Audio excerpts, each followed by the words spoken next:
Hello friends, welcome to my YouTube channel Balaji KD Education. My name is Kaushal Dubey. हम number system कर रहे हैं और आज नंबर सिस्टम में हम रिमाइंडर थ्योरम के बारे में पढ़ेंगे। हम देखेंगे कि किस तरीके से अगर हमें कोई एक ऐसा नंबर दे रखा है जिसकी बहुत बड़ी पावर दे रखी है, उसको डिवाइड करने पर, एक पर्टिकुलर नंबर से डिवाइड करने पर क्या रिमाइंडर आता है, हम वो निकालना सीखेंगे। आगे बढ़ने से पहले अगर अभी तक आपने नंबर सिस्टम के प्रीवियस लेक्चर्स को नहीं देखा है तो आई वुड सजेस्ट कि आप प्लीज़ उन लेक्चर्स को जाकर देखें। वो आपके गवर्नमेंट एग्जाम्स के प्रिपरेशन के लिए काफ़ी यूजफुल हो सकती हैं। और अगर अभी तक आपने इस चैनल को सब्सक्राइब नहीं किया है तो I would request you all to please subscribe this channel and bell icon दबाना मत भूलिएगा, जिससे आगे आने वाली वीडियोस की नोटिफिकेशंस आपको मिलती रहें। So without wasting much time, let's start this video. Alright, so number system है में आज हम देखेंगे रिमाइंडर थ्योरम।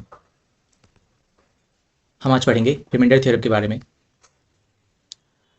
तो सबसे पहले स्टार्ट करते हैं लेवल 1 क्वेश्चन से, जहाँ पे हम देखेंगे कि जब लेवल 1 टाइप के क्वेश्चंस आते हैं तो उसको कैसे सॉल्व करना है।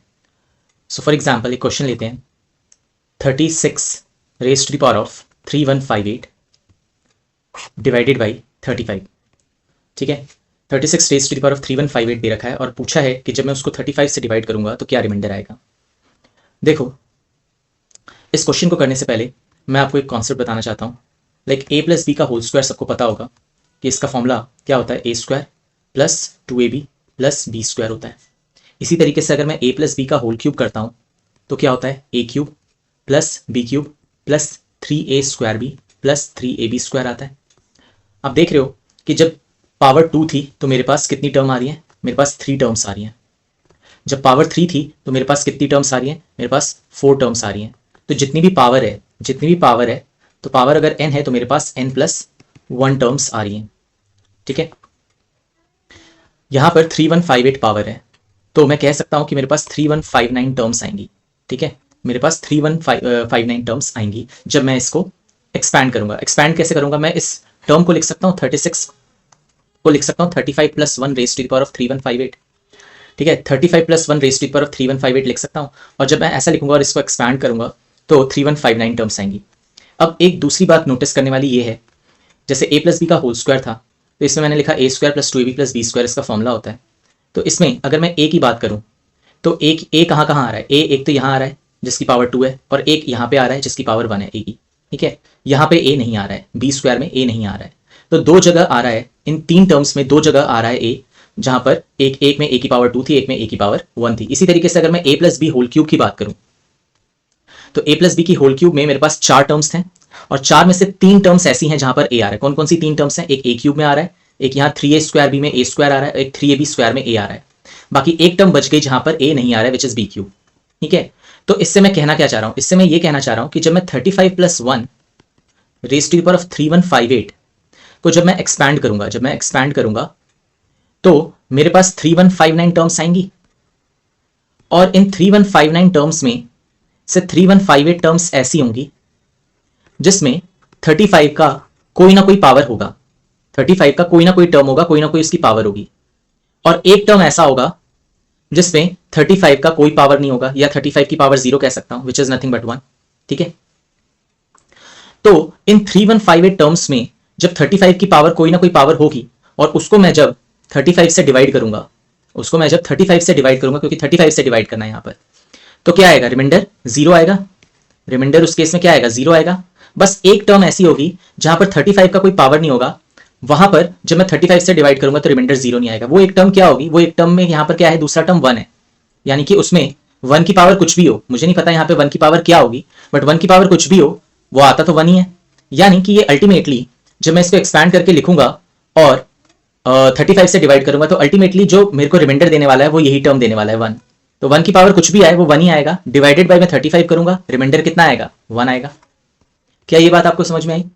ठीक है, ये लेवल 1 क्वेश्चन मैं इसलिए कह रहा हूं क्योंकि यहां पे आपको जो भी नंबर दे रखा होगा वो इस फॉर्मेट में ब्रेक हो जाएगा। ठीक है, समथिंग नंबर प्लस 1, और ये जो भी नंबर बनेगा आपको उसी नंबर से डिवाइड करने के लिए यहां पे पूछा गया होगा। सो ये लेवल 1 टाइप के क्वेश्चन हो गए जहां पे आप डायरेक्टली उसको उस इस वाले नंबर में ब्रेक कर सकते हो। लाइक 36 था तो 35 plus 1 raise to the power of 35 हो गया। एक क्वेश्चन और देखते हैं इसी टाइप का।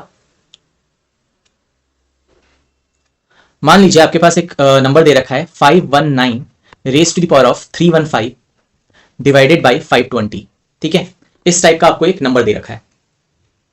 अब इसको मैं क्या लिख सकता हूं, 520 के टर्म्स में मेरे को लिखना है क्योंकि मेरे को उसी से डिवाइड करना है, तो 520 माइनस 1 लिख सकता हूं, 520 minus 1 raise to the power of 315 divided by 520। अब इसमें 315 है, यानी कि कितनी टर्म्स आएंगी, 316 टर्म्स आएंगी, और इन 316 टर्म्स में से 315 टर्म्स ऐसी होंगी जिसमें 520 का कोई ना कोई पावर होगा। तो जब 520 का कोई ना कोई पावर होगा तो वो रिमाइंडर मेरे को क्या देने वाला है, 0 देने वाला है, क्योंकि 520 से डिवाइड करने पर वो कंप्लीटली डिवाइड हो जाएगा, रिमाइंडर 0 आएगा। सिर्फ एक टर्म होगा, वो क्या होगा, यहाँ पे -1 है, यहाँ पे +1 नहीं है, तो यहाँ पे -1 होगा। एक टर्म ऐसे जिसमें -1 होगा, और इस -1 का पावर भी मैं बता दे रहा हूँ, इस -1 का जो पावर आएगा वो आएगा ये पूरा नंबर 315। तो एक टर्म होता है बाइनोमियल एक्सपेंशन का, जिसमें हम जब इस एक्सप्रेशन को 520 - 1 इसको जब एक्सपैंड करते हैं, या मान लो मैं कह रहा हूं कि a + b raise to the power of n है, इसको जब मैं एक्सपैंड करता हूं तो ये इस टाइप से बनता है nc0 a raise to the power of n b raise to the power of 0 plus nc1 a raise to the power of n - 1 b raise to the power of 1 plus nc2 a raise to the power of n - 2 b raise to the power of 2 and so on. Last में जाकर बनता है ncn a raise to the power of 0 b raise to the power of n।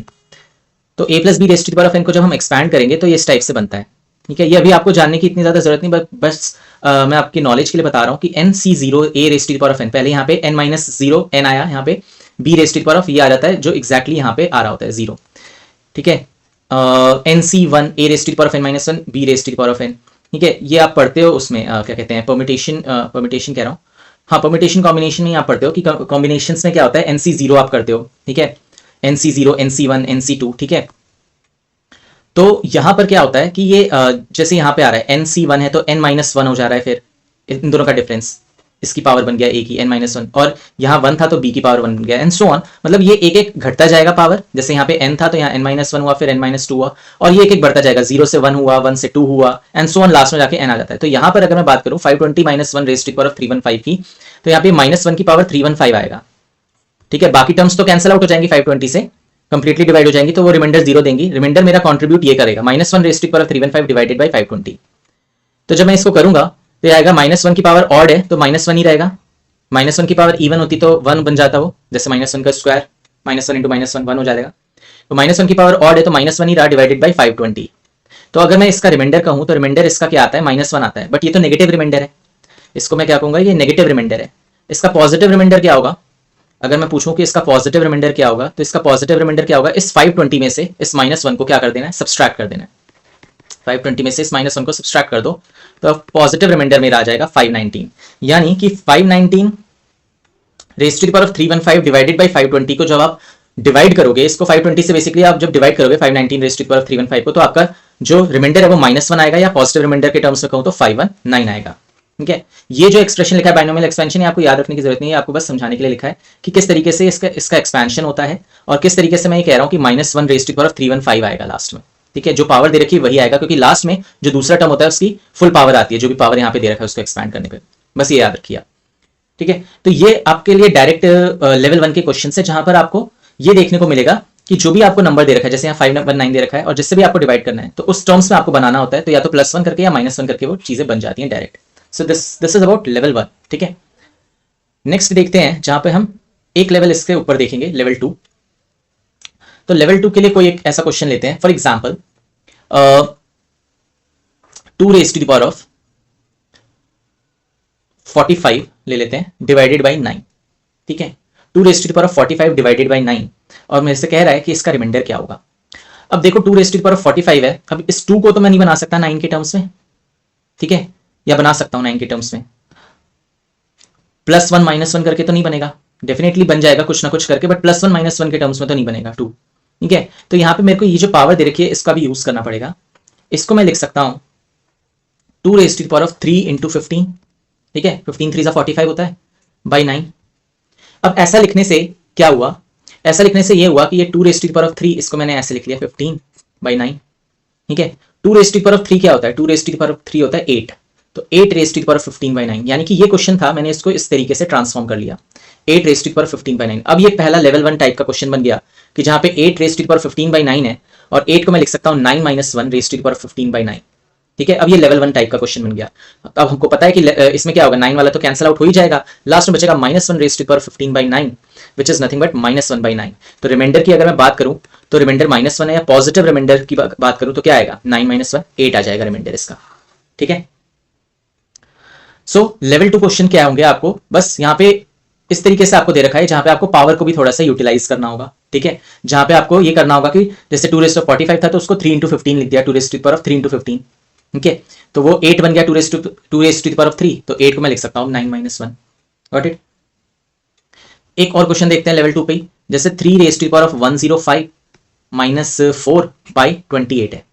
ठीक है, अब यहाँ पे देखो इसको अलग अलग कर लेते हैं, 3⁻105/28 - 4/28 को मैंने अलग कर लिया। अब इस 4/28 को मैं 1/7 अभी नहीं कर रहा हूँ, ठीक है, सिंप्लीफाई नहीं कर रहा हूँ। ये देखते हैं 3⁻105/28, मेरे को पता है 3⁻3 27 होता है, 3 3 9 9 3 27, और 27 होता है तो फिर मैं 28 के टर्म्स में लिख पाऊंगा 28 - 1 करके। तो क्यों ना मैं इसको 3 इंटू समथिंग करने का ट्राई करता हूँ। तो ये जब 3 इंटू करूंगा तो ये कितना हो जाएगा, 3 3 9, 3 5 15। ठीक है, तो 3⁻3 × 35/28 ये हो गया, -4/28 एज इट इज है। तो ये कितना हो जाएगा, ये हो जाएगा 27⁻35/28, जिसको मैं फर्दर लिख सकता हूँ 28 - 1⁻35/28। ठीक है, इसको मैं यहां सॉल्व कर रहा हूं ऊपर। ठीक है, तो ये हो जाएगा मेरे पास कितना, और 28 - 1 ये आया 28 - 1⁻35/28, और साथ में -4/28 एज इट इज है। अब ये क्या होगा, 28 से तो कैंसिल आउट हो जाएंगे सारे टर्म्स, बचेगा -1⁻35/28, और ये -4/28 एज इट इज है। तो ये हो गया -1/28, ये हो गया -4/28।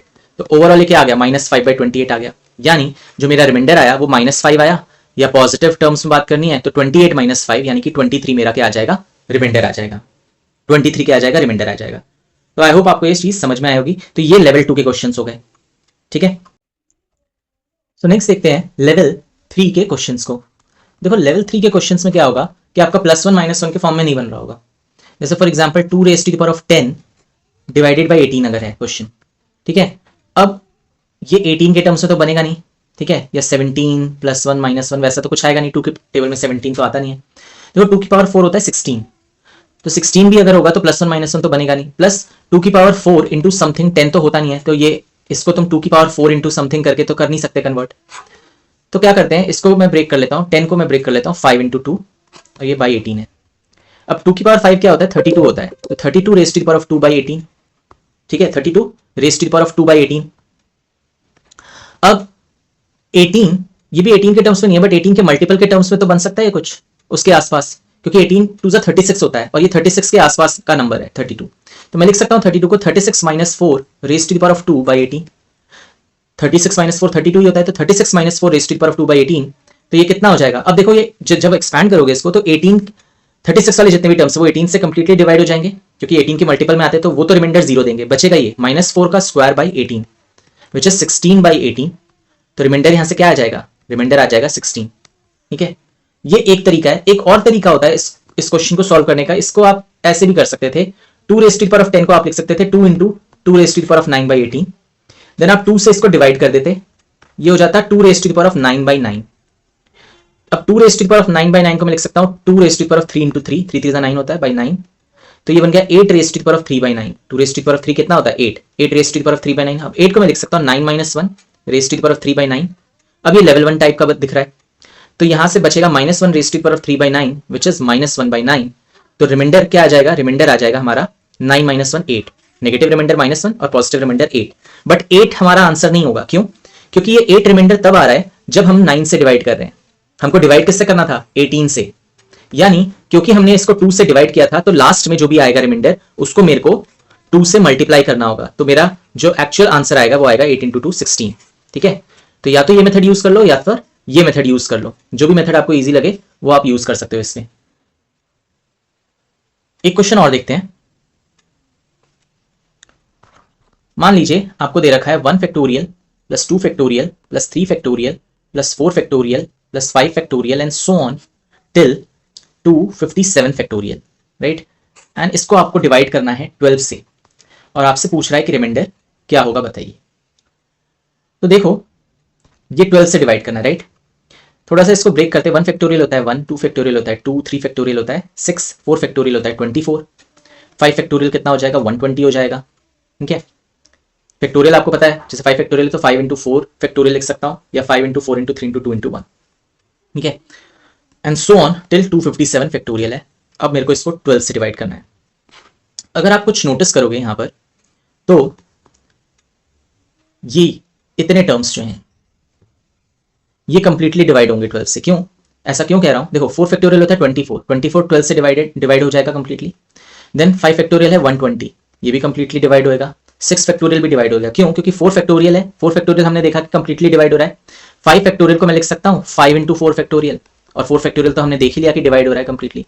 आगे जब 6 फैक्टोरियल आएगा उसको मैं लिख सकता हूं 6 into 5 into 4 factorial, 4 factorial completely divide हो ही रहा है। तो बात यह है कि 4 factorial by 12, 5 into 4 factorial by 12, 6 into 5 into 4 factorial by 12 and so on. आगे आने वाली जितनी भी टर्म्स हैं उनमें 4 फैक्टोरियल तो आ ही रहा होगा, और 4 फैक्टोरियल कंप्लीटली डिवाइड हो रहा है 12 से, यानी कि आगे आने वाली जितनी भी टर्म्स हैं ये 12 से कंप्लीटली डिवाइड हो रही है, तो ये तो रिमाइंडर 0 देने वाली है।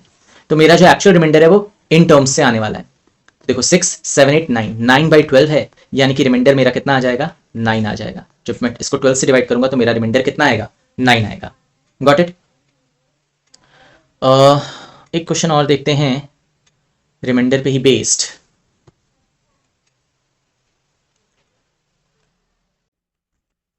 तो क्वेश्चन है हमको बोला है find last 2 digit number of this expression 201 305 599 798 296, ठीक है, ये क्वेश्चन है। हमको क्या बोला है कि find last 2 digit number of this, ठीक है, लास्ट के 2 डिजिट नंबर निकालने हैं।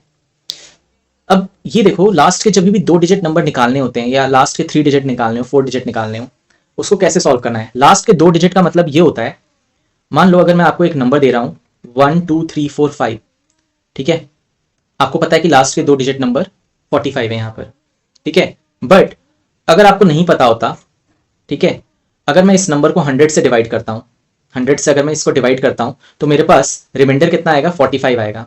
नहीं पता तो देखो 100 1 100, ये 2 3, ये 4 आया, 100 2 200, 3 4 5, 100 3 300, 45, रिमाइंडर आया 45। तो जब भी आपको जैसे लास्ट के 2 डिजिट यहाँ पे बोल रहा है, तो आपको यहाँ पे इसको सॉल्व करने के लिए इस एक्सप्रेशन को, इस ये जो मल्टीप्लिकेशन में जो भी नंबर दे रखे हैं इसको आपको 100 से डिवाइड करना होगा, तब जाके आपको पता लगेगा कि लास्ट के 2 डिजिट नंबर आपके क्या आ रहे हैं। अगर 3 डिजिट बोला होता तो मैं 1000 से डिवाइड करता, ठीक है।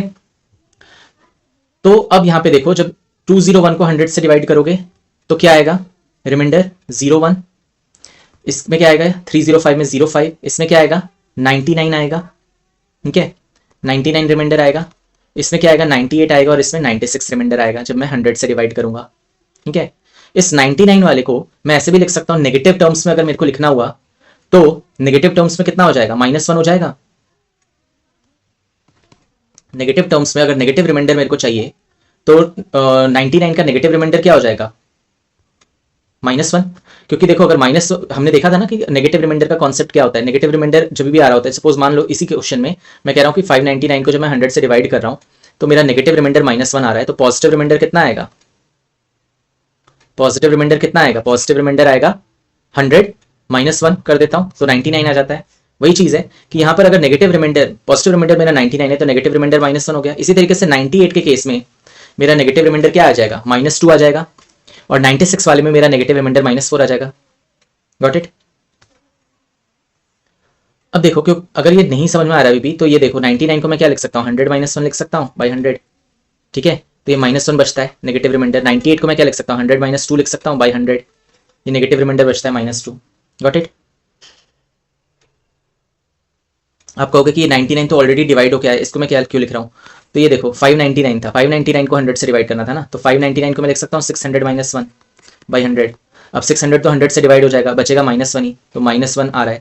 ऐसी 798 को मैं लिख सकता हूँ 800 -2 बाई 100, 800 तो 100 से डिवाइड हो जाएगा, बचेगा -2, and same case with 296 also, यहाँ पे -4।